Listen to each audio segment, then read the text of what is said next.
अभी ये heavy weight के हेल्प से बैलेंस है। अब मैं इस हैवी वेट को रिलीज़ करूँगा, लेकिन उसके पहले ये मैं एक यहाँ पे मैच स्टिक लगा दिया ऐसे, इस तरह से हॉरिजॉन्टल, और एक वर्टिकल यहाँ पे ऐसे लगाया टिल्ट करके टेढ़ा। अब ऊपर का वेट जैसे ही हटाया मैं, ये बैलेंस हो गया। देखिए पूरा ये मास, जितना भी वाटर का मास है वो सब हैंग कर रहा है सिर्फ इन 3 तिल्लियों के हेल्प से। अब ये कैसे हो रहा है इसका मैं एक्सप्लेनेशन करूँगा, मैं ध्यान से देखिएगा।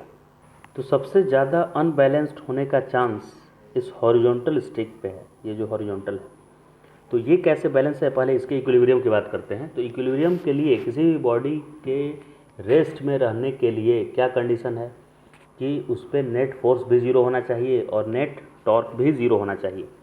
तो इस पर नेट फोर्स ज़ीरो कैसे हो रहा होगा, तो एक तो फोर्स इस पर रस्सी ने लगाया, टेंशन टी, रस्सी ने लगाया इस स्टिक के ऊपर, नीचे खींच रहा है, आजा बेटा नीचे, ये रस्सी बोल रहा है कि आजा नीचे दोनों। तो इस दोनों फोर्स का जब रिजोल्यूशन करेंगे तो वर्टिकली डाउनवर्ड डायरेक्शन में आएगा। ये मान लेते हैं टी और इधर भी टी, क्योंकि आइडेंटिकल सिचुएशन है और ये थीटा एंगल अगर बनाया है तो दोनों का कंपोनेंट इधर ऐड होके 2t cos थीटा आ जाएगा, और इधर इसका कंपोनेंट t साइन थीटा और इधर जाएगा t साइन थीटा। तो ये तो अपोजिट हो गए और इक्वल और अपोजिट, तो ये दोनों फोर्स बैलेंस हो गए, कैंसिल हो गए। लेकिन नीचे जो 2t cos थीटा लग रहा है फोर्स, उसको कौन बैलेंस कर रहा है सर, तो ये नीचे जो रस्सी 2t cos थीटा लगाया इधर और इधर वाला रस्सी, उस फोर्स को ऊपर की तरफ एक फोर्स चाहिए बैलेंस करने के लिए। तो एक इस टेबल के ऊपर ये स्टिक इस टेबल को दबाया हुआ है, नीचे ऐसे कंप्रेस किया हुआ है पूरा नीचे की तरफ। तो ये टेबल क्या उसको नॉर्मल रिएक्शन दे रहा है ऊपर।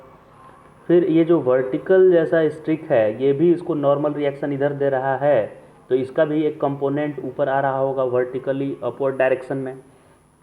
तो ये टेबल अपवर्ड डायरेक्शन में फोर्स लगाना टेबल का, और इस स्टिक का ऐसे टेढ़ा फोर्स लगाना, और इसका एक कंपोनेंट ऊपर की तरफ आना, ये दोनों वर्टिकली अपवर्ड लगने वाले फोर्स इस रस्सी पे लगने वाले नीचे वाले फोर्स को, जो इसको गिराना चाह रहा था, उसके ट्रांसलेशनल मोशन का इक्विलिब्रियम को इंश्योर किए ये दोनों। क्योंकि total upward force equal to total downward force हो गया। अपवर्ड यहाँ पे नॉर्मल मिला और यहाँ पे नॉर्मल मिला, ये दोनों अपवर्ड हो गया। और डाउनवर्ड क्या था, ये रस्सी इस तिल्ली को नीचे गिरा रहा था, इधर से टेंशन मिल रहा था, तो उसका वर्टिकल कंपोनेंट आ रहा था। तो ये vertically downward force equal to vertically upward force हो गया। तो ये तो ट्रांसलेशनल इक्विलिब्रियम वाली बात समझ में आ गई सर।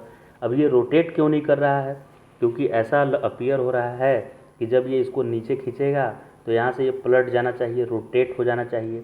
तो इसके रोटेशन को बैलेंस करने के लिए टॉर्क, नेट टॉर्क ज़ीरो करके दिखाइए। तो इस हॉरिजॉन्टल टेबल पे जहाँ पे तिल्ली है, नॉर्मल रिएक्शन जहाँ मिल रहा है उसके अबाउट टॉर्क लिखते हैं। तो जहाँ नॉर्मल रिएक्शन मिल रहा है, खुद नॉर्मल का टॉर्क तो ज़ीरो हो जाएगा क्योंकि उसी पॉइंट से पास कर रहा है। इस पॉइंट के अबाउट नेट टॉर्क ज़ीरो दिखा रहे हैं, राइट।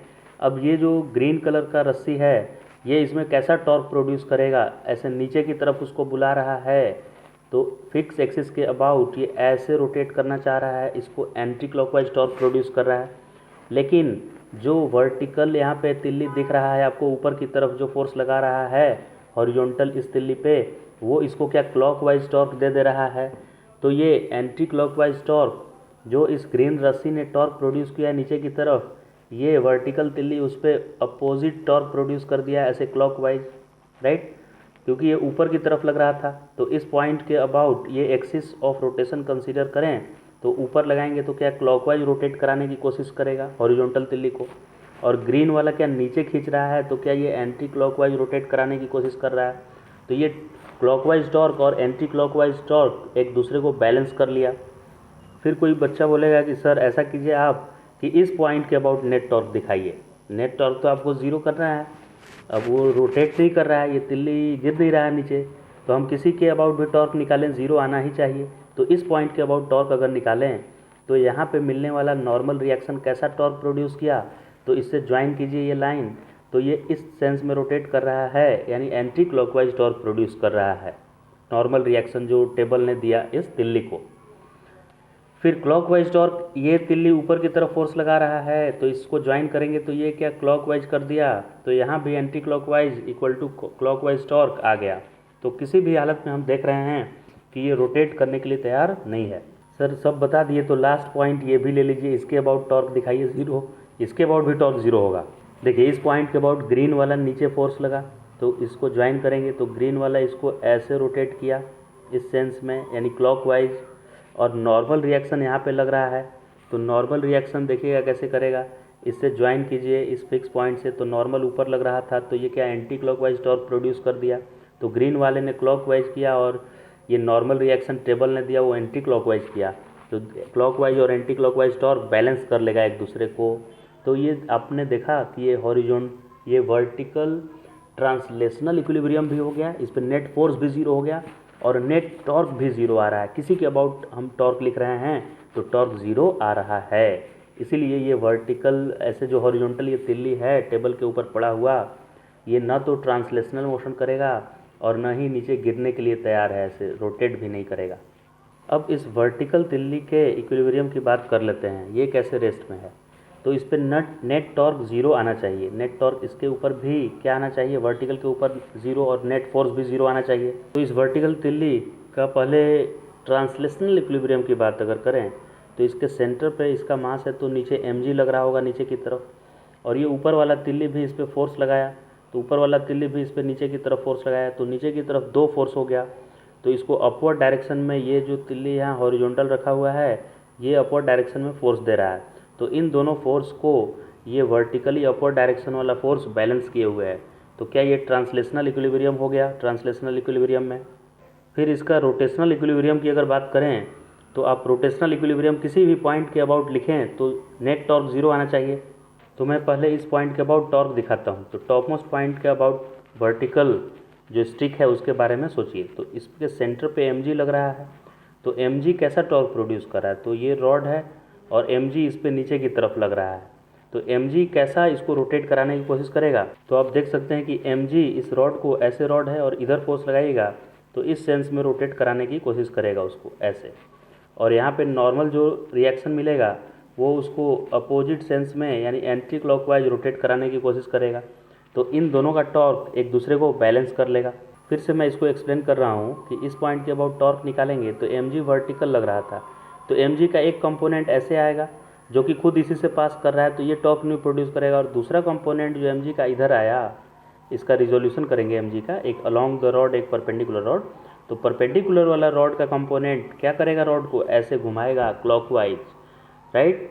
अब इस क्लॉकवाइज को बैलेंस कौन करेगा, तो यहाँ पे जो नॉर्मल रिएक्शन, ये हॉरिजॉन्टल वाला रॉड इसको नॉर्मल रिएक्शन दे रहा है, ये नॉर्मल रिएक्शन कैसा टॉर्क प्रोड्यूस कर देगा, इस तरह का एंटी क्लॉकवाइज, राइट, जो कि mg वाला जो टॉर्क आया था क्लॉकवाइज सेंस में उसको बैलेंस कर लेगा। फिर इस हॉरिजॉन्टल तिल्ली का ट्रांसलेशनल इक्विलिब्रियम दिखाते हैं। इस पर क्या क्या फोर्स लग रहा है हॉरिजॉन्टल तिल्ली पे, ये वर्टिकल वाला नीचे दबाए हुए है उसको, तो ये नीचे वाला रस्सी इधर और इधर से टी फोर्स दे रहा होगा टेंशन, तो उसका वर्टिकल कंपोनेंट आ रहा होगा। तो नीचे के डायरेक्शन में 3 फोर्स आया, नीचे के डायरेक्शन में देखिएगा, एक खुद इसका mg आया, और एक ये रॉड इसको धक्का दिया है, नॉर्मल रिएक्शन हुआ आया, फिर रस्सी ने खींचा, इस रस्सी ने खींचा, 4 तरह का आ गया मतलब नीचे।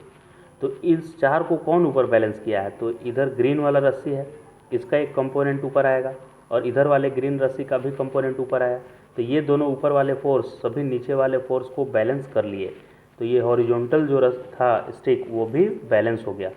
फिर इस स्टिक का रोटेशनल इक्विलिब्रियम दिखाना है, तो इसके अबाउट टॉर्क आप लेंगे तो ये टॉर्क और ये अपोजिट टॉर्क प्रोड्यूस कर रहा है, इधर वाला ग्रीन रस्सी एंटी क्लॉकवाइज और इधर वाला ग्रीन रस्सी क्लॉकवाइज, तो ये दोनों कैंसिल कर देंगे एक दूसरे को।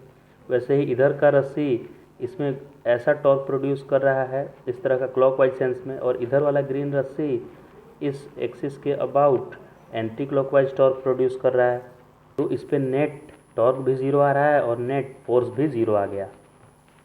सबसे लास्ट में बेचारा बॉटल इंतज़ार कर रहा है कि मुझे भी इक्विलिब्रियम में दिखा दीजिए। तो इस बॉटल पे नीचे फोर्स लगा mg, और ये इन दोनों रस्सी ने जो टेंशन फोर्स लगाया इसका कंपोनेंट ऊपर की तरफ आएगा, वर्टिकली ऊपर की तरफ आएगा कंपोनेंट, t cos थीटा मान लीजिए थीटा एंगल बनाया है, तो 2t cos थीटा जो वर्टिकली अपवर्ड आएगा वो इसके mg को बैलेंस किए हुए है। फिर से इस एक्सपेरिमेंट को देख लीजिए और ध्यान से जो मैंने एक्सप्लेनेशन दिया है उसको बार बार रिपीट करके और सोचिए, ये देखिए ओसिलेट भी कर रहा है।